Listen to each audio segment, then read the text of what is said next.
Has the news been getting you down? I'm Megan McArdle, and I'm here to help. I'm the host of a news show from Washington Post Opinion called Reasonably Optimistic, and it's an antidote to the pessimism that's riddling America right now. Every Wednesday, I'm going to talk to people who see a path forward. It does seem to me that there is some awakening of a desire to act together, to solve problems where they are. You know, I am a believer in America, and that's worth fighting for. Join me Wednesdays on YouTube or wherever you get your podcasts.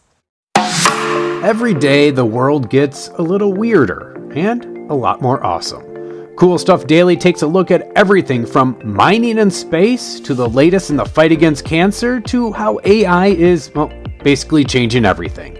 It's all the cool stuff you didn't know you needed to know. Join us for Cool Stuff Daily as we take a quick look at science, tech, and the wait, what stories that make you sound way smarter at dinner. Subscribe to Cool Stuff Daily now, because the future's happening fast, and it's way too fun to miss.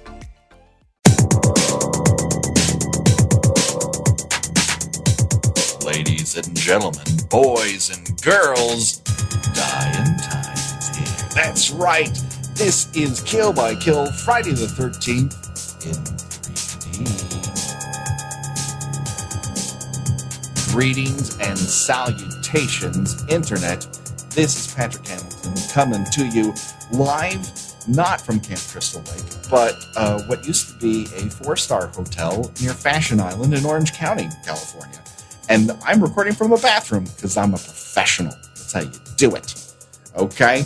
And welcome once again to Kill by Kill. This is the podcast that is dedicated to celebrating the least explored component of any horror film, the characters. We will unpack all the gory details of Friday the 13th, Part 3D, in the hopes that a character's untimely end is just the beginning of the jokes we can make about them.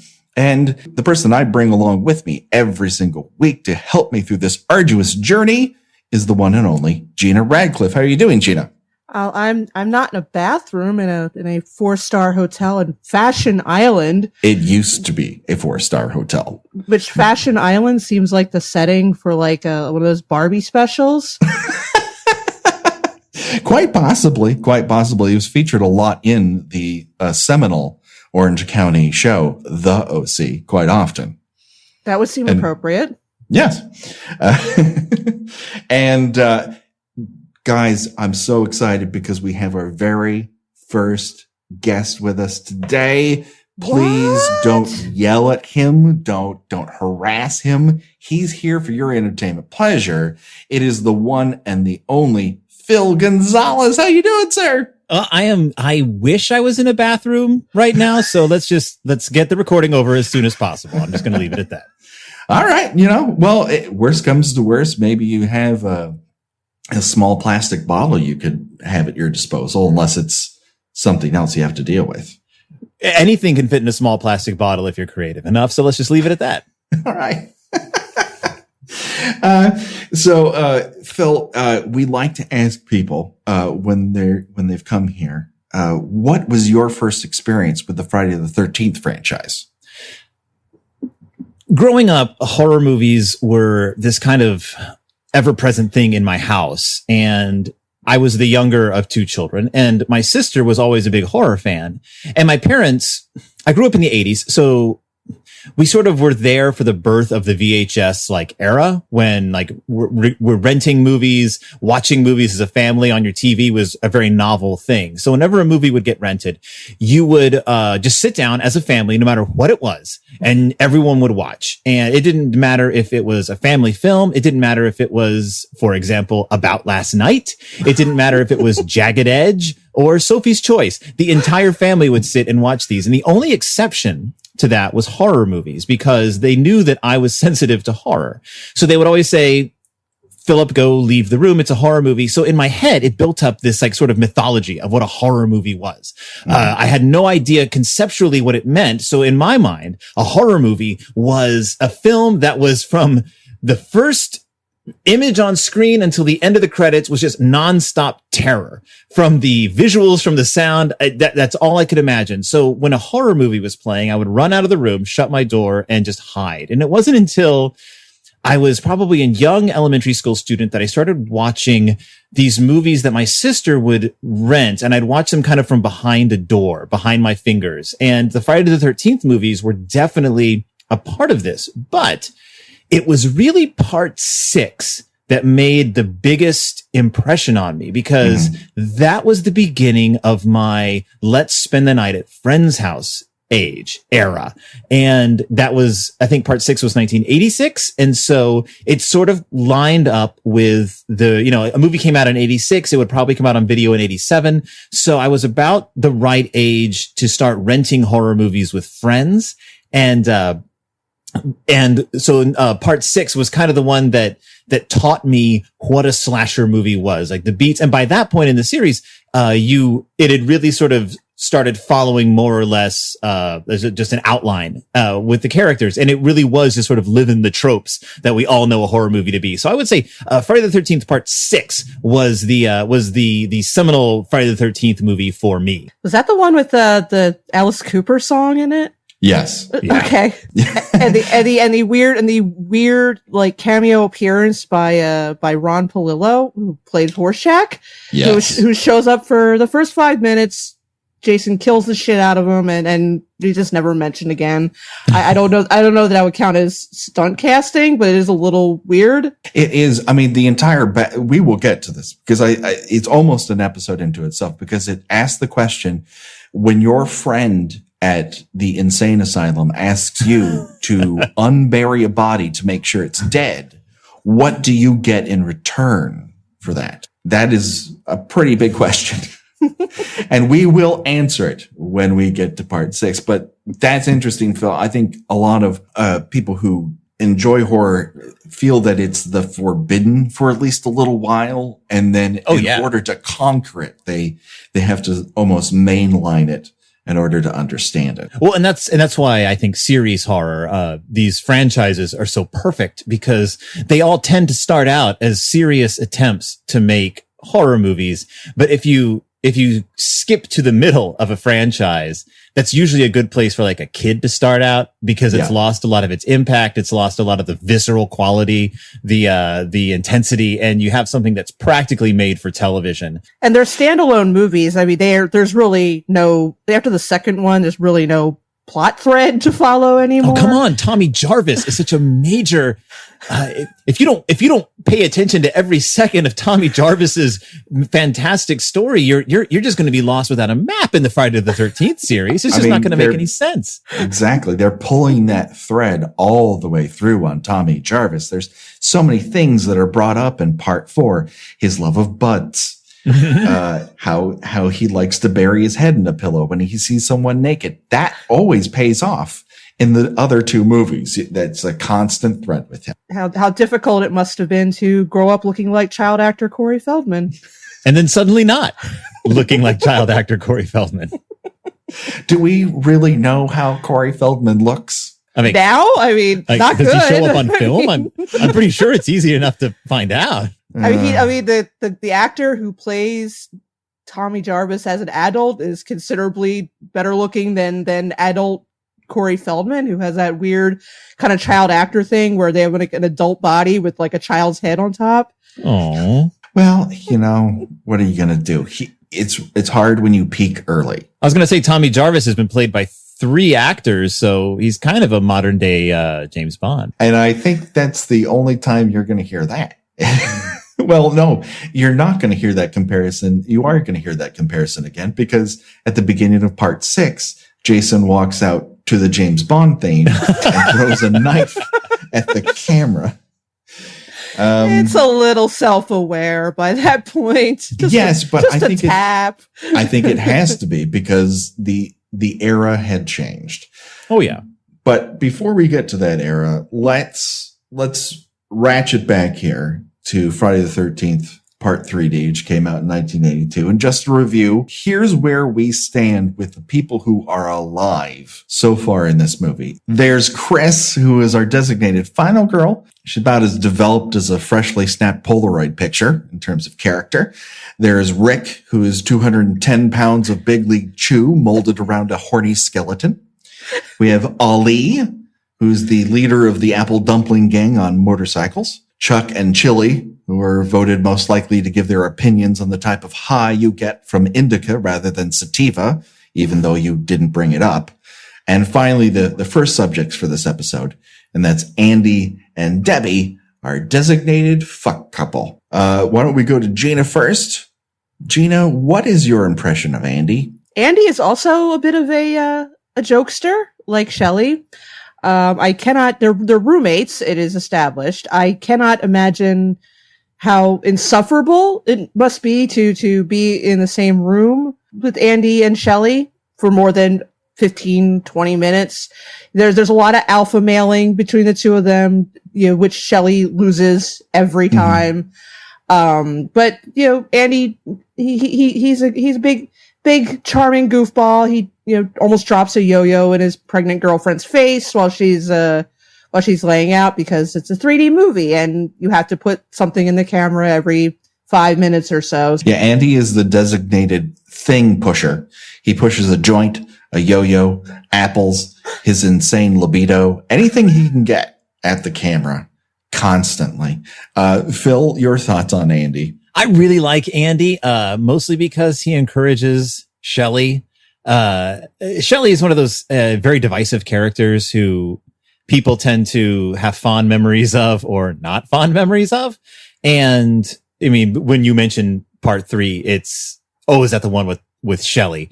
And if you say yes, people either they make horrible faces or they're like, Shelley, because we all knew Shelley in college. We all knew the guy, or we maybe were the guy for a time, who tried really hard, who didn't know where he fit in. And I really like that Andy could just blow Shelley off, but as a human being, he understands that you've got to get Shelley out. You've got to introduce him to people. You got to give him a chance. He knows that he's really a nice guy who's just trying too hard. And I have to admire that as a person. I also love the fact that they set up his untimely end by showing him randomly doing physical things for no reason. It's his chick, yes. But they make him a very physical character. He's constantly like doing things with his hands, doing things with his body, entirely to set up what's going to happen to him at the end of his short stint on this planet Earth. It's Chekhov's handstand. Basically. Yes, Chekhov's handstand. Because you see it once, you see it twice, and thrice is a very cutting affair. Now, you guys, you brought up the 3D. Have you guys talked about the 3D yet? We've talked about the 3D at length, insofar as it was the craze at the time. It was certainly designed to get people back into movie theaters and away from their cable box and VHS. One thing I was fascinated by, and it shows, it's so obvious, especially with Andy in this movie, is this was a brand new technology invented for this movie. 3D had never been filmed this way with this, not invented, like the way the setups, the camera shots, 3D had never been filmed this way before. This was the first like test run for this camera, this whole setup. And so you're watching this actor surrounded by technical people, surrounded by the crew, surrounded by your director, who are watching you so closely.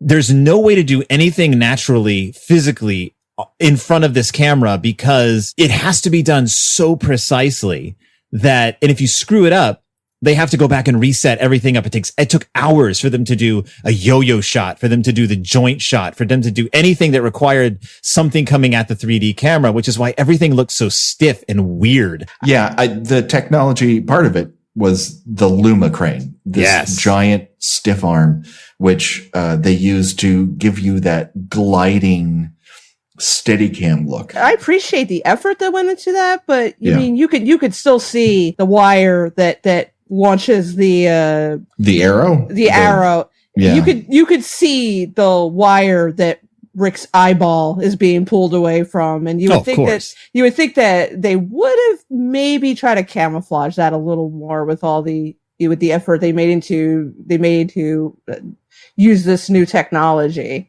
I think they didn't know how it was going to look, for one. For two, with the polarized 3D that you would have seen in the theaters, everything would have been much darker.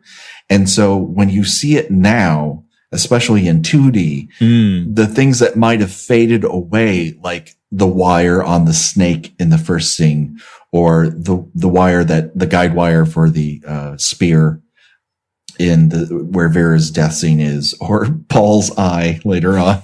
I'm sorry, Rick's eye. Excuse me. I'm conflating my giant meatheads together between Paul and Rick. I agree with Gina. I appreciate the effort that they went through to make this sort of new and exciting, but because it's so staged, yes, everyone becomes even more paper thin, and we're looking at two of the worst examples of that. Because while I agree with you, Phil, that Andy has his good points, there's also a vibe about Andy that I get that just says to me, the next door neighbor kid who is teasing you in junior high about you peeing your pants in kindergarten still. He just seems mischievous, but not in a fun way to me. And maybe part of that is his constant attitude towards Debbie, which is basically a vagina delivery system. And we're not the only ones who notice this, because Chris, when they exit the van, when they're all first introduced in that let's meet everyone all at the same time scene, when they're picking up Vera, Chris looks over at them and says, sex, sex, sex. Is that all you're going to be doing this weekend? She knows this. Why is she even asking the question? Yeah, that's what they're in this movie to do, Chris. They got one job. Okay, but I'll give him credit as how old do you think this guy's supposed to be? Well, he's supposed to be college age, I'm assuming. Yeah, college age guy doesn't seem phased in the least that his girlfriend's pregnant. He's like, all right, I'm on board. Let's go hang out. And I'm like, you know what? You're okay. Like, you could have a much worse attitude towards this whole thing than Andy does. You know, he's not freaking out about it. He doesn't seem concerned, and he hasn't tried to run off. You know, like for a college guy in the early 1980s, I'll give him a point for that one. Absolutely. And, you know, Debbie can say, Papa, don't preach at me all she wants. It's her right. But I do have to wonder what she thinks about Andy in terms of solid dad material, because I get why they're together, but adding an additional person to that relationship that isn't Chris for a three-way seems outside of Andy's lane. He's definitely going to be the fun dad, the kind of, you know, he'll teach the kid how to juggle and do handstands, but is that why he's practicing everything? Is that why he's like trying to get Shelley to teach him how to, like, he's like, I've got to be a good dad. I've got to be able to show this kid the world. And you, Shelley, are like you're going to teach me how to be a fun dad. Like, is that the subtext going on here? It's all about Andy, like, just trying to be a good father. I think we can read that into it, but I don't think that was their intention. I'll tell you that right now. Yeah, and Andy's the type of dad who, what if his kid's like 12 or 13, he goes up to him, smacks him in the back of the head and say, hey, getting any kid? You know, one of those types of the fun dad, the dad that takes his son to a strip club for his 18th birthday and, you know, announces to everybody, this is my son, he's 18, give him a free lap dance. And he'll eventually be weekend dad. Oh, absolutely. Oh, yeah. There are many visits to McDonald's Playlands in this young man's future. Yeah, there's going to be a lot of barren apartment visits in that kid's future. Oh, wait a second. Yeah. No, there's not. Future. None of these people have a future. Aww. They have a very playful, fun-ish relationship that primarily revolves around goading one another into constantly having sex. And listen, I ain't going to shame them for it. Good on you. But they don't seem to have a ton in common beyond that. Debbie is displaying absolutely no signs of pregnancy whatsoever. In fact, she's in such good shape that she is the recipient of the Steve Miner butt shot in this particular episode. Steve very focused on making sure a butt shot appears in all of his movies, especially the Friday the 13th movies. And that makes it all the weirder because Tracy Savage, the actress who plays Debbie, I mostly know her from her local reporting here in Los Angeles. She was on site for the O.J. Simpson trial. So she was always reporting on that from the moment it started until the end of the civil trial. Well, and she was forced to reveal her sources, wasn't she? That was like... She was the one who was one of the reporters who was going to be held in contempt if she didn't, name sources during the trial. Well, that entire system was leaking like a sieve. Yeah. I don't know what they stabbed at a whole bunch of different things, not to put too fine a point on it. For poor Tracy. It's kind of crazy, but I look at her as it would be like seeing your high school civics teacher naked in a shower. Yeah. And looking at her in a lurid way makes me feel weird. So let's get to, I suppose, their denouement. We have been treated to their consternation about how do we have sex in a hammock, which, to be honest with you, I'm legitimately wondering how you do that with a guy on top. I don't know how that's possible in any form or style, or I just don't see how that doesn't end in disaster and somebody falling out and hitting their head on the floor.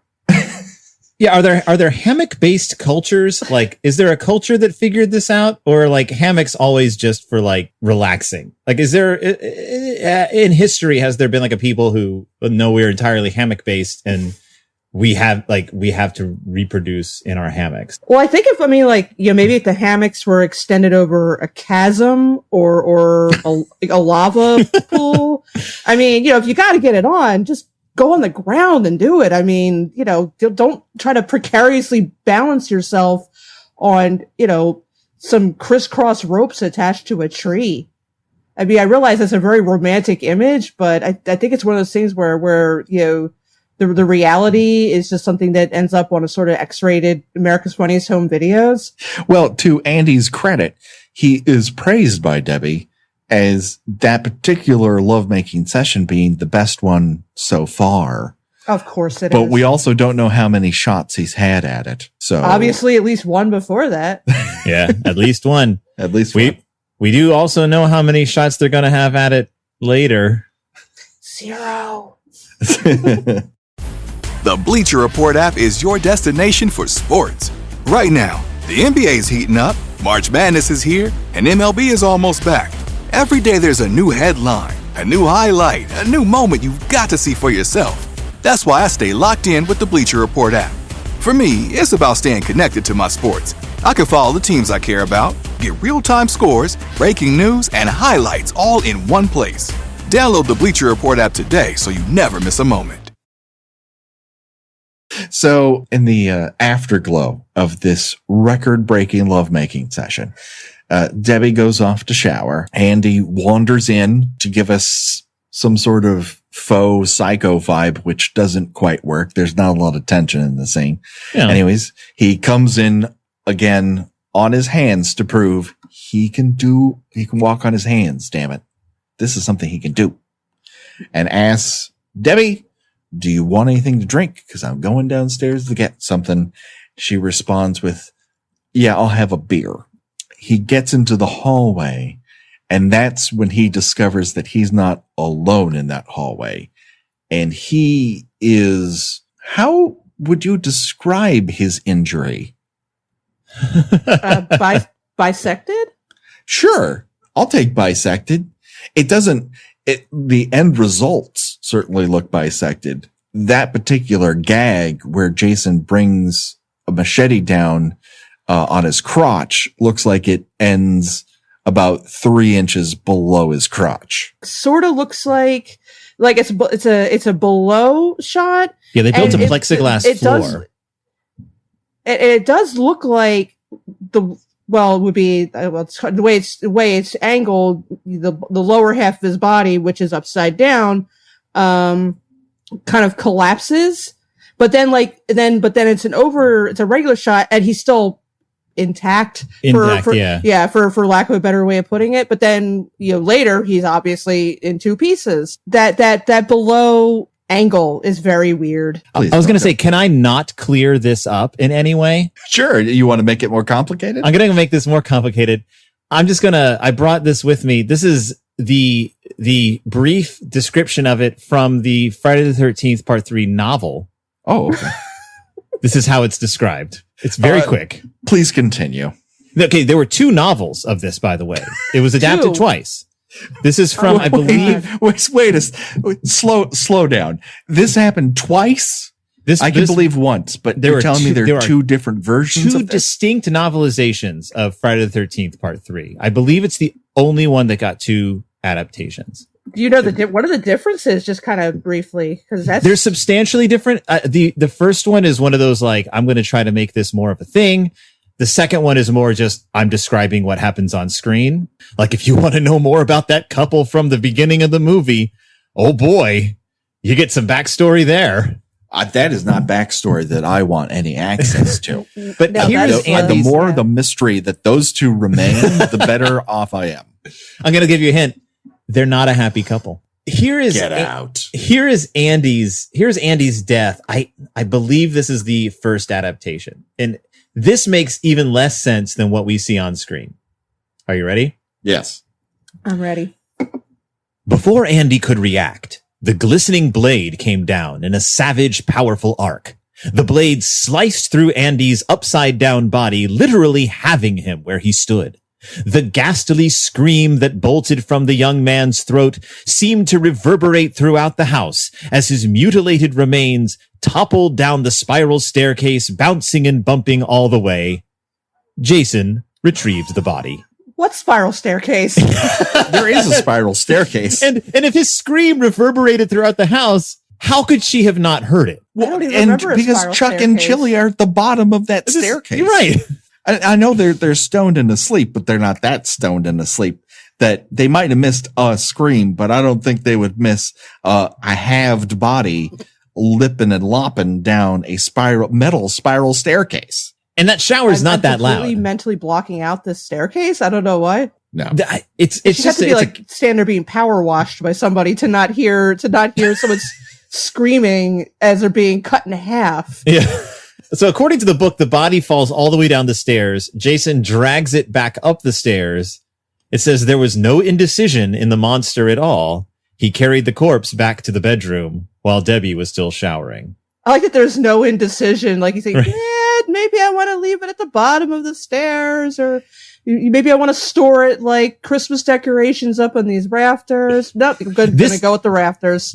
This movie really is like really focused on Jason hiding these bodies or propping them up, like rigging them to be discovered. That's his MO throughout this whole film, is these bodies like get stashed places and then discovered at really inopportune moments, or opportune moments, I guess. And you see Jason in this movie, he's moving a lot more like deliberately. You see him like kind of making decisions and reacting to things a lot more than you're used to seeing Jason. It's more of a feeling that this is a guy. Like he's just a guy and he's doing things to screw with people. Right, and we talked about the big difference between the Friday 13th Part 2 Jason, who was basically just this. He was like I compare it to like the Peacock family in X-Files, where he was just living in a shack in the woods, and the only time he showed any sort of real skill for stalking anybody was with Alice at the beginning. But other than that, he was just sort of opportunistically killing anybody that just happened to be in his path. Whereas here, as you say, he set traps. Apparently he's gained some sort of savvy, I guess. And it's, it's kind of a very jarring difference from the second movie. Or something. And he somehow gets Andy's body up in the rafters, like while Debbie's just taking a shower, without making a mess on the floor. But this is the thing that makes me nuts. Yeah. Phil, you're absolutely right. And I understand they're trying to recreate the elements of the original Kevin Bacon death.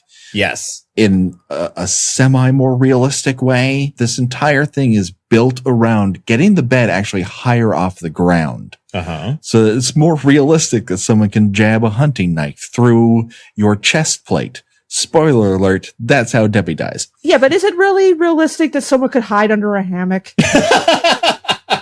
Oh, you mean the backwoods mutant that you could smell from half a mile away? No. It's not even insane. A bed, it's a hammock. To paint a picture for the audience, He has dragged a halved body into a cabin bedroom, a small bedroom, stashed it in the rafters above a hammock. All right. Without creating a mess, without jostling anything in the room. He's put a halved human torso without creating a blood trail or anything hidden under a hammock in a way that remains unseen to the person who comes out of the bathroom and lays down in the hammock. Waiting the entire time, a giant hulking man so he can push a knife up through the person's body. If you pulled the camera back like 3 feet, you would see a giant man laying under this suspended bedding. He can't have snuck into the hammock. And It's like, nuts. yeah, and you have this body that is cut in half and only dripped a little bit of blood, just enough to get someone's attention. So I agree with you both. The idea that this is somehow the most bloodless killing, slicing someone in half, basically separating their legs at the hip joint where your crotch is and opening them up like you're a frog about to be fricasseed, and you get a couple drops of blood that happen at just the right time is insane. Almost as insane as a 23-year-old mother-to-be picking up a Fangoria to read for no fucking reason. Now come on. I read Fangoria when I was in my 20s. I don't know if I read it when I was pregnant, but you're I don't know. you're working. You could have done serious damage if you had gotten frightened while reading that magazine. I may have given birth to a deformed child if I had read that full expose on how Sleepwalkers was made. Isn't she reading an article on Tom Savini? Yeah, well, that's the first thing she turns to. The second is a review of the 25 years of Godzilla. That's great. That's what interests her. That's what brings her in as kaiju. I love her. She's great. I have no problem with Debbie. Debbie's delightful. In fact, I do have a question. All the women in this movie are. It's the dudes that I have a serious problem with. I do have a question. Do you think, because they bring up the pregnancy in the beginning and they don't really touch on it again, do you think that they did that as a misdirect for the audience? We've wondered this over and over again in each movie, whether or not they've set up a separate person to sort of switch them up what the final girl might be. The belief is that they can't go that far, I think was the feeling they were attempting to evoke. It's so easy to forget that she's supposed to be pregnant. It was probably a taboo right up until Inside came out. Right. Even Predator doesn't kill pregnant women. I mean, come on. and what is Jason but the Predator? Listen, Predator has a lot of intelligence going on, but he also has some limitations. Jason has no limitations. I was going to say, I think that's what separates the Friday the 13th series from your more grindhousey horror films of the late 70s and early 80s. Like, they realized they were making product for teenagers, they were making a more family friendly, if I can say that, product than like your gore masters and the people who weren't trying to achieve mainstream success. Like, they knew they had a product. I would say that is true up until a point, but we are about to go through 2 examples of where that doesn't happen, because I don't think there's a more brutal Friday the 13th movie than part 4, the final chapter. Oh, yeah. The very ending contains a very long scene in which a person begs for help because they're dying. That happens in part 4, and it's brutal. That whole thing is punishment. And so I would say for this, it's more hokum. It's a sideshow. It's fun time. Whereas part 4, I think they decided to get serious, and which is probably one of the reasons why it's one of the better ones, Friday the 13th. Or you go the other direction in part 6. That's fun because it's pure fun. Right. And I don't know that part 4 is pure fun. It's a little too sadistic to be to be fun. Yes. It's certainly where the scariest that it really ever gets intentionally.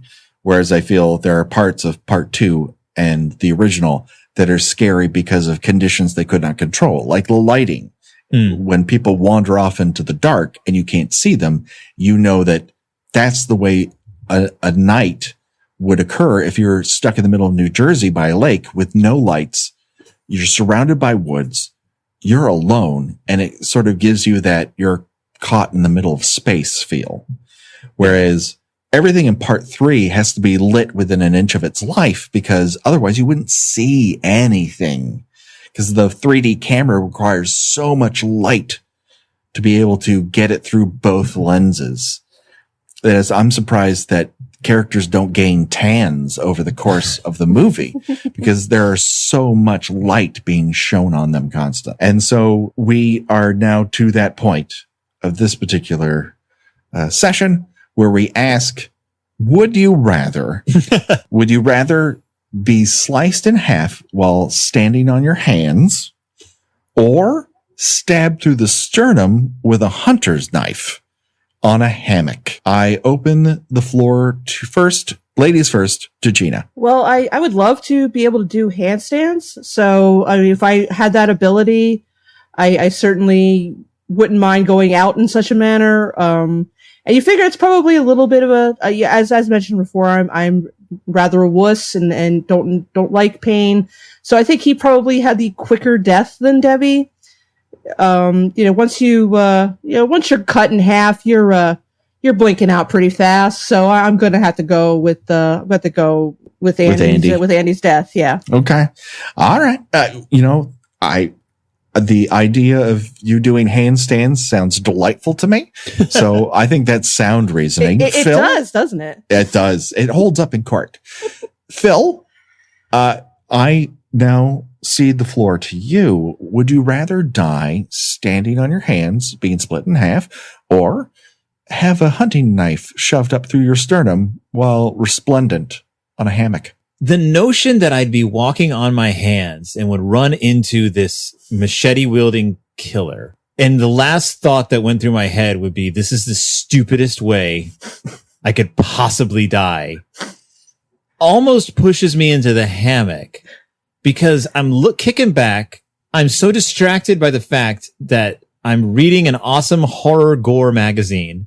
Then I glance up and I see horror gore, and then I get a knife shoved through my back, and I'm like, I'm living the dream. Like, I'm living it. Like, this is exactly what I wanted. I'm reading a Fangoria, staring at gore, and being made into that which I read about. Like, I'm like, it's like this, like, perfect synthesis of elements, like the observing, the input, and like the being. I've become transcendent. I am the perfect being. I'm a perfect human now. Like, I am ready to go. I've done all I have been called onto this earth to do. So yes, I think I would rather die in the hammock. So just to review very quickly, audience, both Gina and Phil have decided to die in ways in which they can live out their dreams, rather than base their death on their fears, like I'm going to. I am going to go for a knife through the hammock only because I don't see that coming, and that's pretty much going right through the heart. She is not lasting long. Yeah. Debbie is not long for this earth after that. So, to me, I think that's the way I want to go out. Plus, I just want to be in the body of Tracy Savage for a little while. Just a little while, not forever. It's not a forever thing. If you're talking about my dream, just being Tracy Savage for an afternoon in a hammock. Sure. Why not? I have to point out real quick before we wrap up that yes. I'm looking at the wiki, as I often do during most episodes of this, and I have the feeling this is written by someone who adds a lot more plot to these movies than they really indicate, because it shows here that it claims on the page for Debbie that her corpse and the upper and lower parts of Andy were buried in the same coffin. And I'm like, is that legal? Can you do that? It's romantic. Yeah. It's illegal, but it is romantic. It also just kind of suggests that Debbie is carefully, lovingly placed into a casket, and then Rick's parched and just kind of tossed on top of her. Like, yeah, well, both halves. They're not animals. They're throwing both the top and the bottom half in there. You know, they didn't like sew them back together or anything. No. Listen, so long as you got both halves in there, that's what counts. That's what they teach you in the burying people game. So long as you got both halves of that body in there, you're golden. In the Just funeral check school. it off the list. Oh boy. So that brings us to the end of yet another glorious kill by kill. Before we go, Phil, where can people find you on the internets? I have a podcast called Deep in Bear Country, a Berenstain Bearcast, where I go through the Berenstain Bear series book by book, a little bit at a time. And you can find me at berenstainbearcast.wordpress.com. Fantastic. Gina, how about yous? I write about 70s and 80s television at tuneintonight.wordpress.com. Fantastic. Hey, if you're listening to us right now, there's a couple things that you could do if you're like, hey, I have something to say about this. First of all, you can reach out to us on Twitter at KillByKillPod or our Gmail account, which is killbykillpod@gmail.com. Surprise, surprise. Please rate and review us on iTunes if you get a chance. That will help us reach more people, and you'll be that guy who's like, I listened to that a long time ago. I'm glad that you finally got on board. And who doesn't want to be smug in that situation? And that is pretty much it. Thanks once again for joining us. And until next time, if you're going to have sex in a hammock, talk it out with your partner first. Figure it out. Or don't. Just leap into it. Just go on the floor like a person. Go on the floor like a person. We started with bathroom talk. We ended with bathroom. Hashtag go on the floor. Like a person. You have to fill it out. All right. That's it, everybody. Bye-bye. Bye. Bye.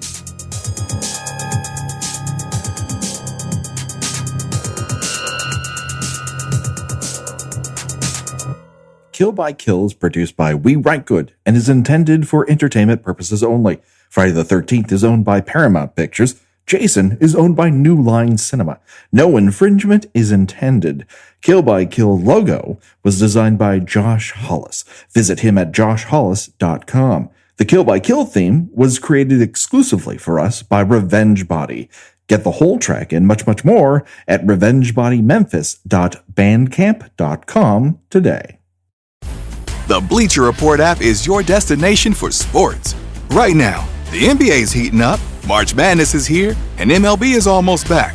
Every day there's a new headline, a new highlight, a new moment you've got to see for yourself. That's why I stay locked in with the Bleacher Report app.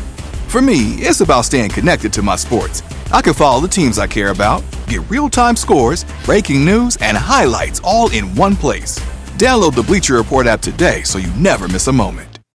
Hey, it's Howie Mandel, and I am inviting you to witness history as me and my Howie Do It gaming team take on Gilly the King and Wallow 267's $1 million gaming in an epic Global Gaming League video game showdown. 4 rounds, multiple games, 1 winner, plus a halftime performance by multi-platinum artist Travie McCoy. Watch all the action and see who wins and advances to the championship match against Neo right now at globalgamingleague.com. That's globalgamingleague.com. Everybody games.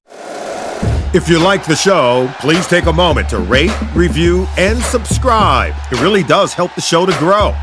Thank you for listening.